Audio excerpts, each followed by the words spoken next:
ब्रह्मांड ही सब कुछ है। समय, स्पेस और मैटर सब कुछ इसी में समाहित है। हमारी पृथ्वी इस ब्रह्मांड में चट्टान का घूमता हुआ एक कण भर है, जो हमारी मिल्की वे गैलेक्सी में मौजूद 200 अरब तारों में से एक का चक्कर काट रही है। ये विशाल संरचना 90 अरब प्रकाश वर्ष की दूरी में फैले आकाश गंगाओं के सागर में सिर्फ एक बूंद के समान है। ये हमारा घर है, हमारी पृथ्वी, सुख सुविधाओं से भरपूर एक आरामदायक ग्रह। एक बार रोजमर्रा के कामों को छोड़ आसमान को देखिए, क्या दिखाई देता है। आसमान में फैली एक विशाल काली चादर में टिमटिमाते हुए तारे कितने खूबसूरत लग रहे हैं। रात में हम जिन तारों को देख पाते हैं वो सब हमारी मिल्की वे गैलेक्सी के एक छोटे से पैच के तारे हैं। हमारी गैलेक्सी में हम यहाँ रहते हैं और रात के समय में हमें सिर्फ इस छोटी सी जगह के तारे दिखाई देते हैं। कितनी विशाल है हमारी गैलेक्सी। लेकिन क्या ब्रह्मांड आखिरी छोर तक का सफर करेंगे तो अपनी शीट बेल्ट बांध लीजिए, क्योंकि हमारा ये सफर बहुत ही रोमांचकों और खतरों से भरा होने वाला है। तो चलिए पृथ्वी की सतह से उड़ान भरते हैं और ब्रह्मांड के आखिरी छोर की ओर चलते हैं। जैसे जैसे हम पृथ्वी की सतह से ऊपर उठते जा रहे हैं, वैसे वैसे हमें पृथ्वी की सतह ब्लू स्फीयर की तरह दिखने लगी है। यह है इंटरनेशनल स्पेस स्टेशन, इंसानों द्वारा स्पेस में बनाई गई सबसे बड़ी चीज। ये 27,580 किलोमीटर प्रति घंटे की रफ्तार से पृथ्वी के चक्कर काट रहा है, जो कि पृथ्वी की सतह से लगभग 400 किलोमीटर ऊपर है, और ये 24 घंटे में लगभग 16 बार पृथ्वी के चारों ओर घूम जाता है। जैसे ही हम इंटरनेशनल स्पेस स्टेशन से और ऊपर जाते हैं तो हमें इंसानों द्वारा बनाई गई कुछ और चीजें दिखाई देती हैं। सैटेलाइट्स। अंतरिक्ष में इंसानों द्वारा भेजी गई हजारों सैटेलाइट्स पृथ्वी का चक्कर काट रही हैं। सैटेलाइट्स का अंतरिक्ष में एक जाल सा बिछा हुआ है। चलिए और ऊपर चलते हैं। इतने ऊपर से पृथ्वी का नजारा तो देखिए, कितना खूबसूरत लग रहा है हमारा ये नीला ग्रह। वेल, हम पहुंच चुके हैं चांद के पास। हमसे पहले यहाँ पर 12 एस्ट्रोनॉट्स आ चुके हैं, जिनमें नील आर्मस्ट्रांग पहले व्यक्ति थे जो इसकी सतह पर उतरे थे, और उनके पैरों के निशान आज भी चांद की सतह पर देखे जा सकते हैं। चांद पर कोई वायुमंडल नहीं है, इस वजह से ये निशान सदियों तक ऐसे ही बने रहेंगे। हम अभी अपने घर से लगभग 4 लाख किलोमीटर दूर हैं, और चंद्रमा से हमारा ग्रह कुछ इस तरह का दिखाई देता है। ऐसा लग रहा है जैसे अंतरिक्ष में एक ब्लू मार्बल रखी हो। चांद की सतह एक बैटल फील्ड की तरह लग रही है, जिसने पिछले अरबों सालों से कॉमेट्स और एस्ट्रॉइड्स की मार को झेला है।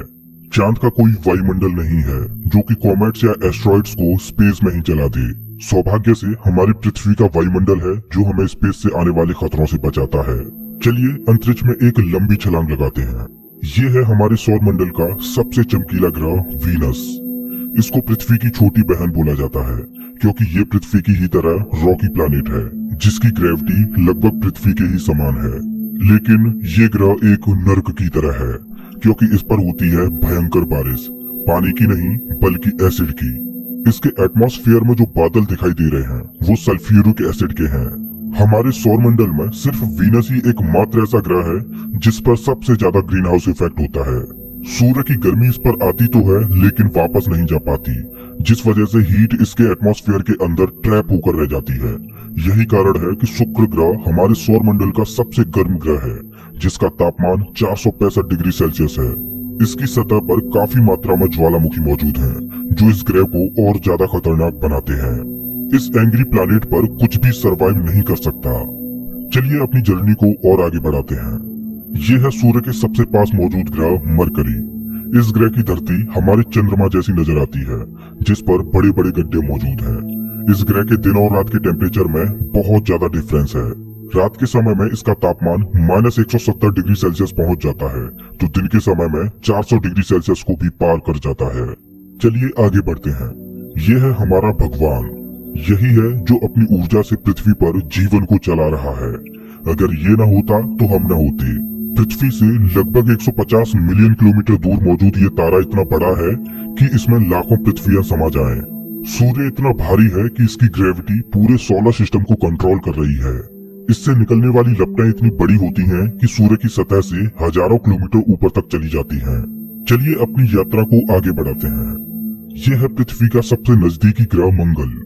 इसकी धरती लाल है, इस वजह से इसे लाल ग्रह भी बोला जाता है। वैज्ञानिक मंगल ग्रह के बारे में जानने के लिए बड़े ही उत्सुक हैं, क्योंकि वैज्ञानिक कहीं न कहीं ये अनुमान लगाते हैं कि मंगल ग्रह हमारा पास्ट है। वैज्ञानिक मानते हैं कि अतीत में मंगल की धरती पर जीवन फला फूला होगा। मंगल की धरती पर भी सागर मौजूद थे, नदियां मौजूद थीं, इसका खुद का एक एटमॉस्फेयर था। लेकिन आज ये ग्रह वीरान और बंजर पड़ा है। आज वैज्ञानिक इस ग्रह पर सूक्ष्म रूप में ही सही बैक्टीरिया के रूप में जीवन खोजने में जुटे हैं और वैज्ञानिक इस ग्रह पर भविष्य में बस्तियां बसाने की सोच रहे हैं। अगर हम मंगल पर आए हैं तो हम इसे कैसे मिस कर सकते हैं। ये है ओलंपस मॉन्स, एक प्राचीन ज्वालामुखी। मंगल की धरती पर ज्वालामुखी से बना ये पहाड़ पृथ्वी की सबसे ऊंची चोटी माउंट एवरेस्ट से भी लगभग 3 गुना ऊंचा है और ये हमारे सोलर सिस्टम की सबसे ऊंची चोटी है। अगर मंगल की धरती से हम अपने ग्रह पृथ्वी को देखें तो ये कुछ इस तरह की दिखाई देती है। अब आगे की यात्रा थोड़ी सी डरावनी होने वाली है, क्योंकि अब हम एस्ट्रॉयड बेल्ट में प्रवेश कर रहे हैं, जो कि मंगल और बृहस्पति ग्रह के बीच मौजूद है। इसमें मौजूद हैं बड़ी बड़ी और विशालकाय चट्टानें, जो कि सूर्य के चारों ओर घूम रही हैं। इस एस्ट्रॉयड बेल्ट में इतनी बड़ी बड़ी चट्टानें मौजूद हैं कि अगर ये सब आपस में मर्ज हो जाएं, तो इनसे एक बड़े ग्रह का निर्माण हो सकता है। इस बेल्ट में इतने बड़े बड़े एस्ट्रॉयड्स मौजूद हैं कि इन पर एक बड़ा शहर बसाया जा सके। जैसा कि हम जानते हैं कि 4.5 बिलियन साल पहले हमारे सौर मंडल में ग्रह बने, लेकिन एस्ट्रॉयड बेल्ट में मौजूद ये मलबा जैसा का तैसा रह गया। एस्ट्रॉयड बेल्ट में मौजूद मलबा एक प्लैनेट बन सकता था, लेकिन एक बड़ी शक्ति ने इस मलबे को प्लैनेट नहीं बनने दिया और वो शक्ति थी जुपिटर। जुपिटर की हाई ग्रेविटी ने एस्ट्रॉयड बेल्ट के एस्ट्रॉयड्स को प्लैनेट नहीं बनने दिया। जुपिटर हमारे सोलर सिस्टम का सबसे बड़ा प्लैनेट है और इसके ढेर सारे चंद्रमा हैं। ये इतना बड़ा है कि हमारे सोलर सिस्टम के अन्य सभी प्लैनेट्स को मिलाकर भी इतना बड़ा ग्रह नहीं बनाया जा सकता। ये है जुपिटर का ग्रेट रेड स्पॉट। ये लाल धब्बा जुपिटर की सतह पर सदियों से चला आ रहा है। ये एक विशाल तूफान है। ये रेड स्पॉट इतना बड़ा है कि इसमें 3 पृथ्वियां आ जाएं। जुपिटर एक गैसीय प्लैनेट है, इस वजह से इसकी सतह पृथ्वी की तरह ठोस नहीं है। अगर आप जुपिटर की सतह पर उतरे तो आप इसकी सतह पर खड़े नहीं हो सकते, बल्कि सीधे इसके अंदर चले जाओगे। जुपिटर जितना वायलेंट और विनाशकारी है, वहीं इसके चंद्रमा जीवन के पनपने के लिए आइडियल साबित होते हैं। जुपिटर के दर्जनों चंद्रमाओं में से एक है यूरोपा, जो कि पूरी तरह बर्फ की मोटी चादर से ढका हुआ है। वैज्ञानिक मानते हैं कि यूरोपा की सतह पर जमी हुई बर्फ के नीचे पानी तरल रूप में मौजूद है। इस पर पानी का तरल रूप में होना जीवन के होने की संभावनाओं को बढ़ा देता है। हमारे सोलर सिस्टम में बृहस्पति ग्रह के चंद्रमा यूरोपा पर वैज्ञानिक जीवन होने की प्रबल संभावनाएं जताते हैं। हमारा अगला पड़ाव है हमारे सौर मंडल का सबसे खूबसूरत प्लैनेट सैटर्न। शनि ग्रह के छल्ले इसकी सुंदरता में 4 चांद लगाते हैं, जो कि इसकी सतह से लाखों किलोमीटर ऊपर तक फैले हैं। शनि ग्रह को अपने सोलर सिस्टम का ताज माना जाता है।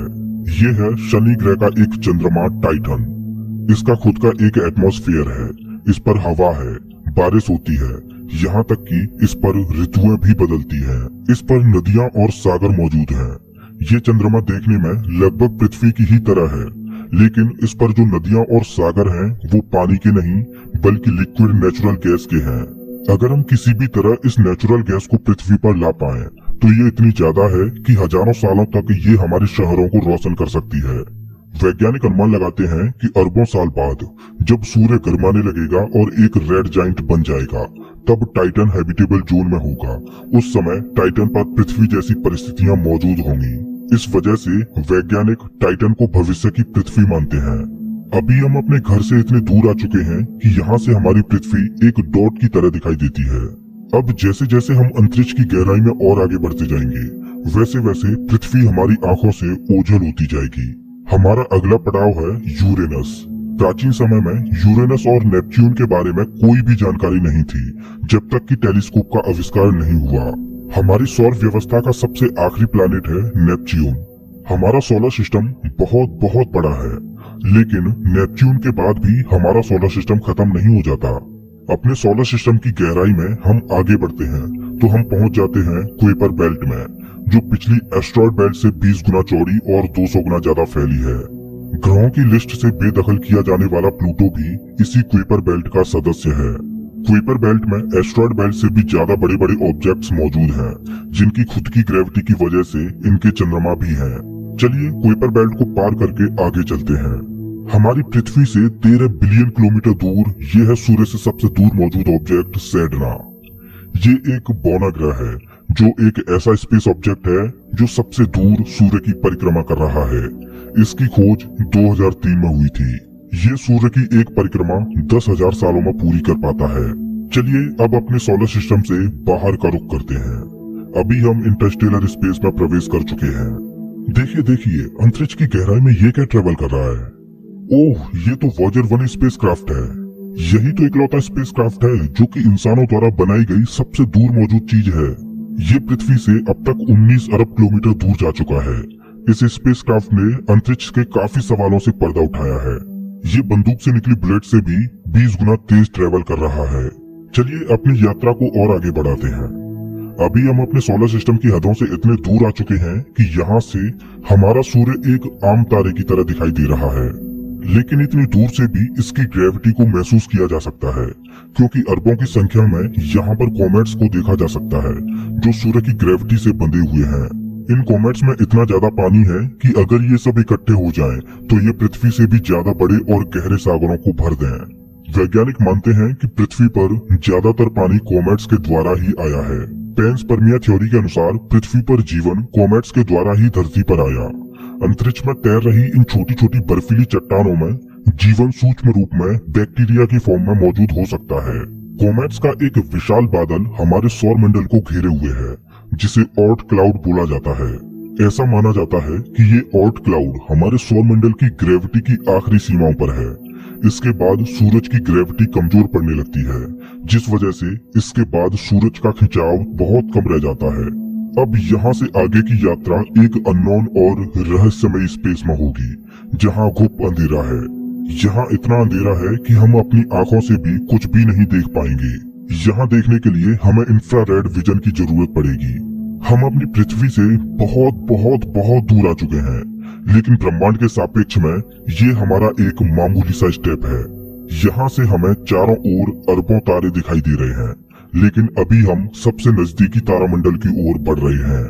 ये है हमारा पड़ोसी सोलर सिस्टम। ये हमसे इतना दूर है कि हमारे सूर्य के प्रकाश को इस तारामंडल तक पहुंचने में 4.3 सालों का वक्त लगता है। इस तारामंडल का नाम है अल्फा सेंटोरी। इस तारामंडल में 3 तारों का समूह है, जिनमें अल्फा सेंटोरी ए और अल्फा सेंटोरी बी तारे आपस में बाइनरी स्टार सिस्टम के तहत जुड़े हुए हैं। इस तारामंडल में प्रोक्सिमा सेंटोरी बी नामक ग्रह मौजूद है, जो पृथ्वी की ही तरह हैबिटेबल जोन में है और इस ग्रह पर एलियन लाइफ मौजूद हो सकती है। चलिए अपनी यात्रा को आगे बढ़ाते हैं। पृथ्वी से हम 10 प्रकाश वर्ष दूर आ चुके हैं और हमारे सामने ये एक बेबी स्टार है, जिसने अभी अपना जीवन शुरू ही किया है और इस तारामंडल में अभी ग्रहों का जन्म होना बाकी है। हो सकता है कि इस तारामंडल में किसी ऐसे ग्रह का जन्म हो जाए जो हमारी पृथ्वी की ही तरह जीवन को धारण करने योग्य हो, लेकिन अभी इसमें अरबों सालों का वक्त लगेगा। वेल, अपनी यात्रा को आगे बढ़ाते हैं। अभी हम पृथ्वी से 20 प्रकाश वर्ष दूर आ चुके हैं और अभी हम ऐसे तारामंडल से होकर गुजर रहे हैं जिसका जन्म हमारे सोलर सिस्टम के साथ ही हुआ था। इस तारे का नाम है ग्लीस 581 और इसकी सबसे बड़ी खास बात यह है कि इस तारे का चक्कर लगा रहा है एक ऐसा ग्रह जो हमारी पृथ्वी से बिल्कुल मेल खाता है और इस ग्रह पर एलियन सिविलाइजेशन होने की प्रबल संभावना है।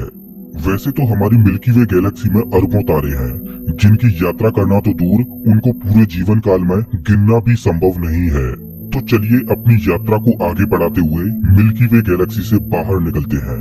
ये है हमारी मिल्की वे गैलेक्सी, जो अरबों तारों का घर है, जिनमें से हमारा सूर्य भी एक है। ये गैलेक्सी इतनी विशाल है कि अगर इसके एक छोर से प्रकाश ट्रेवल करे तो लाइट को भी इसके एक छोर से दूसरे छोर तक पहुंचने में 1,05,700 सालों का समय लगेगा। लेकिन ब्रह्मांड में मौजूद बड़ी बड़ी विशालकाय गैलेक्सियों के सामने हमारी गैलेक्सी कुछ भी नहीं।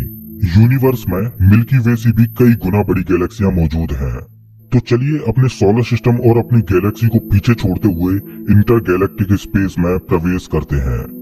इंटरगैलेक्टिक स्पेस में प्रवेश करके हमें दूर दूर तक अरबों गैलेक्सियां दिखाई दे रही हैं, लेकिन ये सभी गैलेक्सियां झुंड में हैं और ये है हमारी गैलेक्सियों का झुंड, जिसमें हमारी गैलेक्सी मिल्की वे और अन्य पड़ोसी गैलेक्सियां मौजूद हैं। गैलेक्सियों के इस छोटे से झुंड को लोकल ग्रुप बोला जाता है।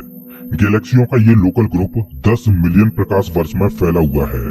जैसे जैसे हम अपनी यात्रा को आगे बढ़ाते जा रहे हैं, वैसे वैसे हमें अन्य गैलेक्सियों के झुंड दिखाई देते जा रहे हैं और उनमें भी हमारे लोकल ग्रुप की तरह गैलेक्सियां मौजूद हैं। गैलेक्सियों के कई लोकल ग्रुप्स को मिलाकर एक सुपर क्लस्टर बनता है। अभी हमारे सामने जो मौजूद है वो है वर्गो सुपर क्लस्टर। इसी वर्गो सुपर क्लस्टर में हमारी गैलेक्सियों का लोकल ग्रुप भी शामिल है और हमारी गैलेक्सियों का लोकल ग्रुप इस छोटे से पैच में है। अभी हम अपने घर से इतने दूर आ चुके हैं कि यहाँ से हम अपने सूर्य को तो छोड़ो, यहाँ तक कि अपनी गैलेक्सी को भी छोड़ो, हमारी गैलेक्सियों का लोकल ग्रुप ही एक छोटे से पैच के समान दिखाई दे रहा है। कितना विशाल है ना वर्गो सुपर क्लस्टर। इस वर्गो सुपर क्लस्टर में 100 से ज्यादा गैलेक्सियों के लोकल ग्रुप शामिल हैं और ये 110 मिलियन प्रकाश वर्ष में फैला हुआ है। चलिए अपनी यात्रा को और आगे बढ़ाते हैं। अरे ये क्या, जैसे जैसे हम आगे बढ़ते जा रहे हैं वैसे वैसे हमें वर्गो सुपर क्लस्टर जैसे अनगिनत सुपर क्लस्टर्स दिखाई दे रहे हैं। इस सुपर क्लस्टर्स के समूह को नाम दिया गया है लेनिया सुपर क्लस्टर और हमारा वर्गो सुपर क्लस्टर यहाँ पर है एक छोटे से पैच के समान, जिसमें हमारी गैलेक्सियों का लोकल ग्रुप एक डॉट की तरह भी दिखाई नहीं दे रहा। ये लेनिया सुपर क्लस्टर 520 मिलियन प्रकाश वर्ष में फैला हुआ है, जिसमें लाखों वर्गो सुपर क्लस्टर्स जैसे सुपर क्लस्टर्स मौजूद हैं। चलिए अपनी यात्रा को और आगे बढ़ाते हैं। जैसे जैसे हम आगे बढ़ते जा रहे हैं वैसे वैसे लेनिया सुपर क्लस्टर भी छोटा होता जा रहा है और इतनी दूर से देखने पर लेनिया सुपर क्लस्टर भी एक छोटे से पैच की तरह दिखाई दे रहा है। ओह माय गॉड, मेरा तो दिमाग ही घूम गया। खैर अपनी यात्रा को और आगे बढ़ाते हैं। ये है हमारा ऑब्जर्वेबल यूनिवर्स, जिसमें हमारा लेनिया सुपर क्लस्टर एक छोटे से डॉट की तरह मौजूद है।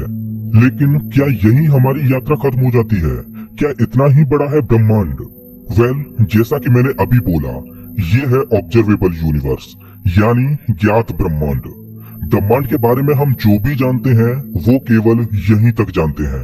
हो सकता है कि ब्रह्मांड का विस्तार आगे भी हो जो अनंत तक चलता जा रहा हो, लेकिन वहां से हम तक कोई प्रकाश ही नहीं पहुंच पा रहा हो जिससे हमें ऑब्जर्वेबल यूनिवर्स के बाहर का भी पता चल सके। वैज्ञानिक ये भी अनुमान लगाते हैं कि हो सकता है कि हमारे यूनिवर्स जैसे असंख्य यूनिवर्स और मौजूद हो सकते हैं, जिनमें हमारा ये ब्रह्मांड एक विशाल सागर में एक छोटी सी बूंद के समान हो। खैर मल्टीवर्स यानी एक से ज्यादा ब्रह्मांडों का अस्तित्व है कि नहीं ये कोई नहीं जानता और ना ही हमारे पास मल्टीवर्स यानी महाब्रह्मांड के कोई सबूत हैं। लेकिन ये तो तय है कि ऑब्जर्वेबल यूनिवर्स ही ब्रह्मांड का अंत नहीं हो सकता। इसके बाहर भी कुछ न कुछ मौजूद है जिसका हमें कोई भी ज्ञान नहीं। लेकिन वो क्या हो सकता है? हो सकता है कि हमारा ऑब्जर्वेबल यूनिवर्स भी महाब्रह्मांड में एक छोटे से पैच के समान हो। वेल दोस्तों, आपकी ब्रह्मांड के